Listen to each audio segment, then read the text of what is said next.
Vamos começar a nossa aula aqui partindo do pressuposto que a gente já fez essa topologia na aula passada. Como a gente já comentou, a gente fez a topologia colocando dois links interligando o switch, tá? E esses switches, eles são interligados, eles estão rodando o STP protocolo, e por este motivo que nesse switch do lado direito uma porta está âmbar ou laranja. É porque ela, na realidade, ela não está no modo de encaminhamento, em sim ela está no modo de escuta, por ela estar com a redundância, né? Isso, minha gente. Tá. Então, para a gente fazer agora a conectividade entre VLANs, tá? A gente vai precisar de um roteador, tá? Se a gente tivesse um switch camada 3, como a gente viu nas teorias, a gente poderia colocar nesse switch camada 3 essa configuração. Porém, como esses dois switches que a gente está colocando não são switch camada 3 e sim switch camada 2, que são gerenciáveis, que a gente pode criar VLANs, a gente vai colocar um roteador. O roteador que eu irei utilizar será esse aqui, o 2620, certo? Vocês podem também adicionar ele na tarefa de vocês, tá? na topologia que vocês já fizeram, que vocês também pararam nessa parte dessa topologia, não é isso? Nesse roteador, esse 2620, ele tem uma porta de rede Fast Ethernet. Se eu clicar aqui nele e abrir a configuração, vocês podem visualizar aqui, ó. Quando eu der o zoom in aqui, vocês podem visualizar que ele tem uma porta de rede Fast Ethernet, que é a 0/0, tá? Essa é a diferença desse roteador para o roteador 2621, que ele vem, por definição, já com duas portas Fast Ethernet, além de outras configurações que a gente não vai entrar no detalhe aqui neste momento, tá? Pra gente, nesse nosso caso, não é necessário a gente fazer mais, na realidade, nenhuma inserção de módulos aqui, porque esse roteador não vai fazer a conexão WAN dele. Ele simplesmente vai fazer a conexão de LAN, a configuração entre as VLANs, correto? Então, para a gente interligar ele ao switch, eu vou utilizar esta conexão aqui, que é essa preta, que é para ligar ele ao switch, tá? Essa conexão ela é interessante porque eu posso dizer em que porta eu vou conectar ao switch, tá?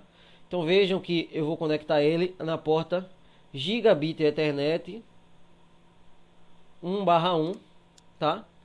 Isso é importante de ser feito, tá, minha gente? Porque você, na realidade, se você tiver a oportunidade de ter um roteador que tenha também uma porta Gigabit Ethernet, você pode interligar a Gigabit Ethernet com a Gigabit do switch e, consequentemente, diminuir o gargalo, né? Parar o gargalo.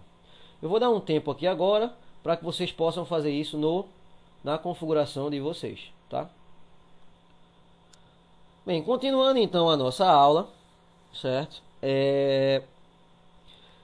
Eu vou ver com vocês exatamente as configurações que estão feitas nesse switch, tá? Então, para isso eu vou dar um clique no switch, vou entrar nele aqui e vou dar um show running config, não é isso? SHRU, ele já vai. Vejam que ele está configurado com a porta Fast Ethernet 0/1 e a porta Fast Ethernet 0/2 na VLAN 10. A porta Fast Ethernet 0/7 e a porta Fast Ethernet 0/8 na VLAN 20. E as portas que são portas trunk são a porta Fast Ethernet 0/23 e a porta Fast Ethernet 0/24, que são as portas que estão diretamente conectadas ao outro switch. No outro switch também está configurada a mesma coisa, né, minha gente? Isso foi o que a gente fez na aula passada, não é isso? Show running config também. Vejam que a porta 1 e a porta 2 estão na porta na VLAN 10, 7 e 8 na VLAN 20 e a porta 23 e 24 na VLAN 24. Na VLAN, aliás, no modo trunk, desculpa, tá, minha gente? Bem, o que é que a gente vai fazer agora, tá, minha gente? Para que haja comunicação entre as VLANs, para que o roteador possa fazer isso, essas máquinas elas também têm de estar segmentadas de IP também. O que é que eu estou querendo dizer com isso? Na realidade, os computadores eles têm que estar configurados em subredes diferentes também, porque o roteador, cada interface dele tem que estar numa subrede diferente, correto, minha gente? Então, para isso, na realidade, a gente tem que fazer o seguinte. Como a gente configurou os roteadores aqui, os PCs, desculpa, a gente configurou com esse IP aqui, não é isso, minha gente? Que foi 172.30.01, tá? E a gente colocou a máscara padrão de classe B, que é a 255.255.0. Então a gente vai ter que mudar e vai criar VLANs quanto a isso, tá?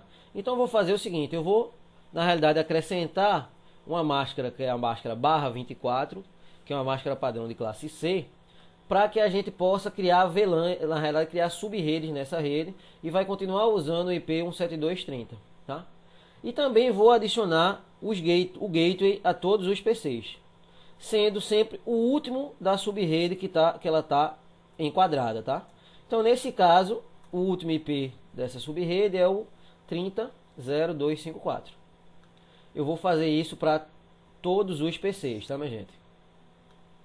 Só que colocando os PCs que estão na mesma VLAN em sub-redes iguais, e os que estão em VLANs diferentes em outras sub-redes. Então esses dois, por exemplo, estão na mesma VLAN, então eles vão ter o mesmo IP de gateway.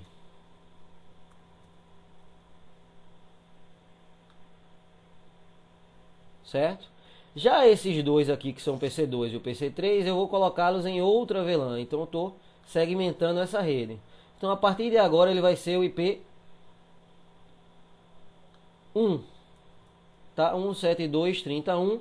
E como eu cresci a máscara, ele passou a configurar em outra sub-rede. Certo? O aluno Tiago, ele está dizendo aqui, por que é necessário criar sub-redes, tá? Bem, na realidade é necessária a criação de sub-redes, Tiago, por causa daquele motivo que eu falei do roteador. O roteador, para ele poder encaminhar uma informação de uma VLAN para outra, ele tem que fazer isso através do IP, certo? E como é que ele faz isso através do IP? Quando ele pega o IP de destino e verifica que é para outra sub-rede que ele tem que enviar, aí ele vai escolher a outra interface dele e jogar para o outro lado, correto? Se ele não está em sub-rede diferente, ele vai pensar que essa mensagem já está nesse segmento e não vai encaminhar para o outro lado, correto? Por isso que é importante que a gente divida em sub-redes diferentes. Poderiam ser, por exemplo, em redes diferentes, tá? Só que se você utilizar em redes diferentes, você está utilizando outro IP e não é isso que eu quero. Por isso que é interessante a gente criar a sub-rede. Certo, Thiago? Thiago está dizendo beleza. Entendeu, Mário? Perfeito. Então eu vou colocar o outro PC também em outra sub-rede, tá? Então o PC3 ele também vai entrar na sub-rede 31, tá? Estou adicionando a máscara também 255 e vou botar ele como gateway na 30.1.254, tá?